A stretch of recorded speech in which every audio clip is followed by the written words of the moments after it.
6 जनवरी को ईवीएम को हटाने के लिए यही जंतर मंतर पर आंदोलन होगा 12 बजे। आप सबसे भी निवेदन है, आप आइए। अरे मिल जाएगी परमिशन, काहे को कर रहा, हमें पता परमिशन मिलेगी, मिल जाएगी। अरे मदर ऑफ डेमोक्रेसी का चीरहरण जितना मोदी ने किया है, जितना मदर ऑफ डेमोक्रेसी को उसने अपमानित किया है, कमजोर किया है, घायल किया है, इतना इस देश में किसी की हिम्मत नहीं हुई। विपक्षी सांसदों ने धनखड़ का अपमान किया है, जाटों का अपमान किया है। जाटों का अपमान, जाटों का अपमान तब नहीं था कि जब यहाँ महिला इस पे जंतर मंतर पे जहां पर हम खड़े हैं, जहां महिला जो वो पहलवान थी, उन सब के आंदोलन को जब पूरा देश उनके साथ में खड़ा हो गया था, तब उस आंदोलन को पूरी तरह से तबाह कर दिया। जाटों का अपमान तब नहीं हुआ था।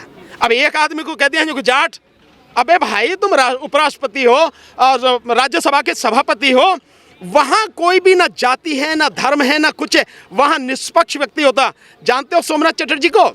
सोमनाथ चटर्जी जी उससे थे, कम्युनिस्ट पार्टी से, लेकिन जिस समय लोकसभा के अध्यक्ष बनने के बाद अंतिम समय तक, जिस समय उन्होंने पद वो त्यागा या उनका पद का कार्यभार समाप्त हुआ, वो पूरी तरह से निष्पक्ष रहे। और आपने देखा होगा एक समय वो भी था कि कम्युनिस्ट पार्टी के जो चाहती थी उसके विरोध में भी उन्होंने फैसला दिया और कम्युनिस्ट पार्टी ने उन्हें पार्टी से निकाला भी। निष्पक्षता ये होती है।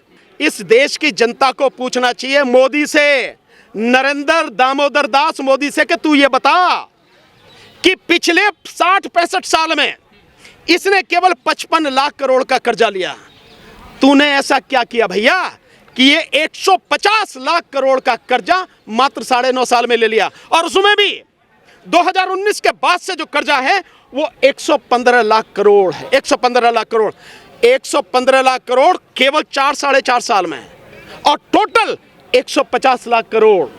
आप पूछिए 150 लाख करोड़ रुपए अगर यहां होता, इस देश के हर नौजवान को रोजगार मिलता, नौकरी मिलती, इस देश के हर व्यक्ति को मेडिकल फैसिलिटी मिलती, सरकारी स्तर पर सब कुछ होता, और इस देश के लोगों को सुरक्षा मिलती। किस अय्याशी में उड़ा दिए ये 150 लाख करोड़? किस अय्याशी में उड़ा दिए? क्या देश के लोगों को रोजगार मिला? नहीं।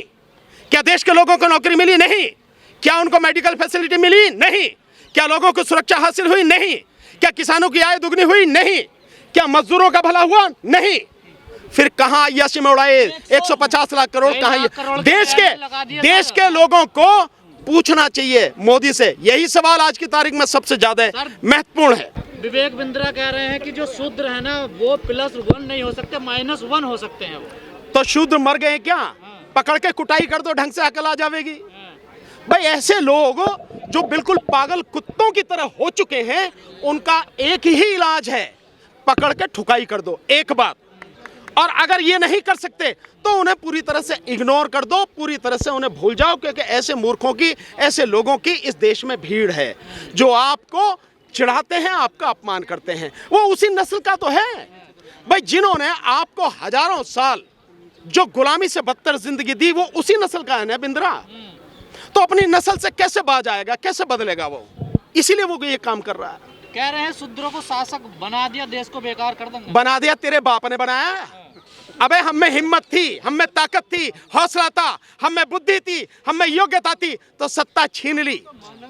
अगर हमें बना देता तो तू बनाता ना, तो अपने बाप से कह के तू, तेरा बाप बन जाता, तू बन जाता।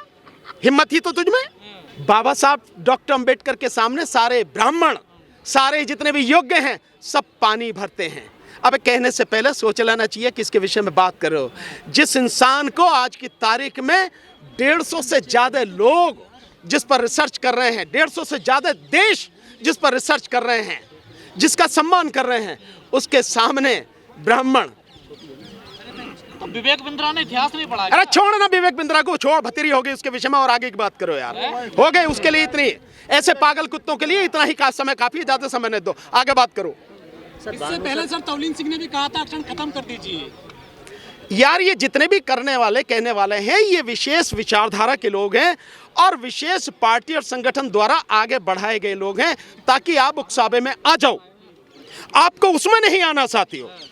आपको अपने अधिकारों को समझते हुए अपने अधिकार कैसे आप छीन सकें, कैसे आप सत्ता को उनसे छीन सकें, कैसे सत्ता में आप बैठ सकें, उस पर ज्यादा काम करो, उस पर ज्यादा ध्यान दो आप। भानु सर, इन सारे लोगों के उसमें अटके रहने से कोई फायदा नहीं, इस चर्चा करने का भी कोई फायदा नहीं। वो एक रणनीति के तहत मोदी सरकार ने जो पीठासीन अधिकारी हैं उनके माध्यम से उनको सस्पेंड कराया, निलंबित कराया। क्यों? क्योंकि जो 3 सबसे खतरनाक बिल पास हुए हैं, जिसको ये कह रहे हैं पूरी तरह से भारतीय हैं, जो आईपीसी यानी इंडियन पेनल कोड जो था, भारतीय दंड संहिता, और जो आपका वो था सीआरपीसी, और जो एविडेंस एक्ट था, इन तीनों में जबरदस्त तरीके से बदलाव किए, और बदलाव इस तरह से किए हैं कि आने वाले समय में सरकार के खिलाफ कोई बोल नहीं सकेगा। जो राष्ट्रद्रोह जिसे कहा जाता था, जिस पर सुप्रीम कोर्ट ने रोक लगा दी थी, उस राष्ट्रद्रोह को देशद्रोह में बदल दिया। इसको तय कौन करेगा कि क्या राष्ट्रद्रोह है, क्या देशद्रोह है? ये तय करेगी सरकार। और सरकार किस तरह से तय कर रही है आप जानते हो। सरकार तय कर रही है कि जो लोग लोगों का अपमान कर रहे हैं, संसद का अपमान कर रहे हैं, उनको पूरी तरह से संरक्षण दिया जा रहा है। सर, आखिर और बाकी जो लोग हैं, जो विपक्ष के लोग हैं, उनको रास्ता बताया जा रहा। तो ये जो तीनों बिल जो पास करवाए गए हैं, ये तीनों के तीनों बिल जब संसद में विपक्ष है ही नहीं, और विपक्ष को इसीलिए निकाला गया कि अगर चर्चा होगी तो सरकार नंगी होगी, सरकार की पोल खुलेगी, इसीलिए पहले विपक्ष को हटाओ। इसीलिए जो टीएमसी की जो सांसद हैं उनको इसी तरह से निलंबित किया गया। ये सब कुछ, अरे 6 मिनट तो ज्यादा हैं, वो तो 1 ही मिनट में पास हो जाने थे, 6 मिनट तो बहुत ज्यादा हैं। सो आप आईपीसी में अमेंडमेंट कर रहे हैं, आप सीआरपीसी में अमेंडमेंट कर रहे हैं, आप एविडेंस एक्ट में अमेंड कर रहे हैं, और 6-6 मिनट में ये सारी चीजें पास हो रही हैं। विपक्ष से गलती सिर्फ इतनी है कि विपक्ष अभी भी नहीं समझ रहा कि उससे सड़क पर उतरना है। विपक्ष को आज के हालात जो हैं, इस देश को कोई नहीं बचा सकता सिवाय इस देश की जनता के और विपक्ष के। विपक्ष देश की जनता को लीड करे और सड़क पे आए।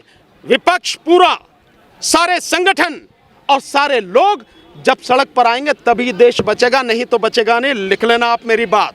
अब वो स्थिति आ गई है, अब कोई कानून, कोई संस्था, कोई विभाग कुछ करने वाला नहीं है, जनता की मदद करने वाला नहीं है।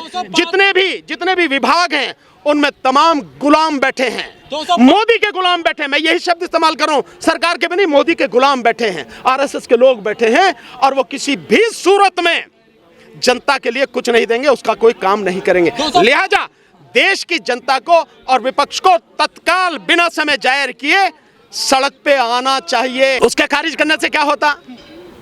भाई ये तो सच है ना, ये तो नहीं कहा कि नहीं है। गवर्नमेंट ने ये तो नहीं कहा कि 205 लाख करोड़ का जो हम पे कर्ज नहीं, ये तो नहीं कहा ना। अबे बैनर लगाने से भारत विकसित नहीं होता, लोगों को शिक्षा मिलने से भारत विकसित होता है। आपने भी लोगों को रोजगार, अरे मैं क्या देखूं, मैं तो देख रहा हूं, मैं तो कह रहा हूं ना, 45 करोड़ रुपए प्रतिदिन मोदी अपने प्रचार पर खर्च करता है। 45 करोड़ यानी 4.5 लाख जो आपके अग्निवीर हैं, उनकी एक दिन की जितनी तनख्वाह है, इतनी तनख्वाह, इतना पैसा जो है एक दिन में मोदी केवल अपने प्रचार पर, विज्ञापन पर खर्च करता है। 5 साल में 140 यूनिवर्सिटी बनी है सर, सबसे ज्यादा गुजरात में बनी है। 5 साल में 140 यूनिवर्सिटी गिनी तुमने? रिकॉर्ड दिया है। किसने रिकॉर्ड दिया? मोदी ने दिया। अबे मोदी की बात और कुत्ते की लात। जो सेंट्रल गवर्नमेंट की यूनिवर्सिटी है, वो सेंट्रल गवर्नमेंट की यूनिवर्सिटी में कितना बेहतर काम हुआ, कितने जो प्रोफेसर जो कम थे वो क्या लगे, क्या हुआ? सेंट्रल गवर्नमेंट की कोई और यूनिवर्सिटी बनी? नहीं बनी ना। कहां से हुआ? प्राइवेट की बात, प्राइवेट तो कर ही रहे हैं वो सब कुछ। बात प्राइवेट की नहीं है, बात गवर्नमेंट की बताओ। गरीब आदमी क्या प्राइवेट में पढ़ाएगा? गरीब आदमी पढ़ेगा सरकारी उसमें। इसीलिए सरकारी चीजें स्थापित की जा रही थी, इसलिए सरकारी जो है स्कूल, कॉलेज, यूनिवर्सिटी खोले जा रहे हैं। इसे ये सरकार की जिम्मेदारी है। जो वेलफेयर स्टेट की बात है, कल्याणकारी राज्य की बात है, उसमें यह है कि आप लोगों को शिक्षा दें, आप लोगों को रोजगार दें, आप लोगों की स्वास्थ्य व्यवस्था दुरुस्त करें, आप हॉस्पिटल, डॉक्टर और दवाई इसका पूरा इंतजाम करें, और किसानों और मजदूरों की आप पूरी देखभाल करें। 6 जनवरी को ईवीएम को हटाने के लिए यही जंतर मंतर पर आंदोलन होगा 12 बजे। आप सबसे भी निवेदन है, आप आइए। अरे मिल जाएगी परमिशन, काहे को कर रहा, हमें पता परमिशन मिलेगी, मिल जाएगी, समझे, उसकी बात नहीं। अरे देख लेंगे, हमने भतेरी सरकार देखी है, यही काम कर रहे हैं हम, चिंता करने की जरूरत नहीं है, समझे ना। बात बताइए, 6 तारीख को यही होगा, 6 तारीख को यही होगा, सब लोग आइए।